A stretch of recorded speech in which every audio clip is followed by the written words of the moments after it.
এবার বিপুল পরিমাণ কালো টাকা সাদা হওয়ায় অর্থনীতিতে গতি বেড়েছে বলে মনে করেন অর্থমন্ত্রী আ.হ.ম মুস্তফা কামাল। তিনি জানান, আগামীতেও এই সুযোগ অব্যাহত রাখতে চায় সরকার। বুধবার সরকারি ক্রয় সংক্রান্ত মন্ত্রিসভা কমিটির বৈঠক শেষে অনলাইন সংবাদ সম্মেলনে এসব কথা জানান অর্থমন্ত্রী। চলতি অর্থবছরে কালো টাকা সাদা করার অবারিত সুযোগ দেয় সরকার। জাতীয় রাজস্ব বোর্ড এনবিআর হিসাবে ৬ মাসে এ সুযোগ নেন ৭,৬৫০ জন নাগরিক। এতে সোয়া ১০,০০০ কোটি টাকা সমপরিমাণ অপ্রদর্শিত অর্থ ও সম্পদ বৈধ হয়। সাদা হওয়া এসব সম্পদের বেশিরভাগ বিনিয়োগ হয়েছে আবাসন খাত ও পুঁজিবাজারে। এ থেকে সরকার রাজস্ব পেয়েছে প্রায় ১,০০০ কোটি টাকা। অর্থমন্ত্রী জানান, কালো টাকা সাদা করার এ সুযোগ আবারও দিতে চায় সরকার। একজনের একটা ট্রানজেকশন ১০ হাত হয়ে ঘুরে ১০ হাত ঘুরে হয়তো ৭ দিনে। তো এতে করে ইকোনমি অনেক বেগবান হচ্ছে, ইকোনমি আরো শক্তিশালী হচ্ছে।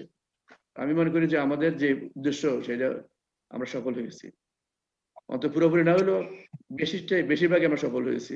আমরা চাই কালো টাকা সাদা হোক। তবে এবার রিটার্ন জমা দেয় তেমন সাড়া মেলেনি। এনবিআর এর হিসাবে রিটার্ন জমা হয়েছে প্রায় ২৪ লাখ। যদিও এবার কিছু ক্ষেত্র ছাড়া নিবন্ধন থাকলে রিটার্ন দেয়া বাধ্যতামূলক করা হয়। এনবিআর এর হিসাবে নিবন্ধিত করদাতা ৫৬ লাখের বেশি। অর্থমন্ত্রী মনে করেন, রাজস্ব খাতে অটোমেশন না হওয়ায় রিটার্ন জমা কম হয়েছে। যারা ট্যাক্স দেয় শুধু তারাই দেয়, অন্যরা দেয় না।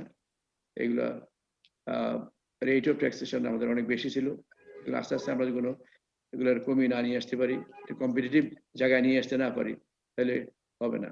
নতুন বছরে অভ্যন্তরীণ সম্পদকে আরও ভালোভাবে কাজে লাগানোর কথাও সংবাদ সম্মেলনে জানান অর্থমন্ত্রী। Shahid Ahmed, independent news, Dhaka.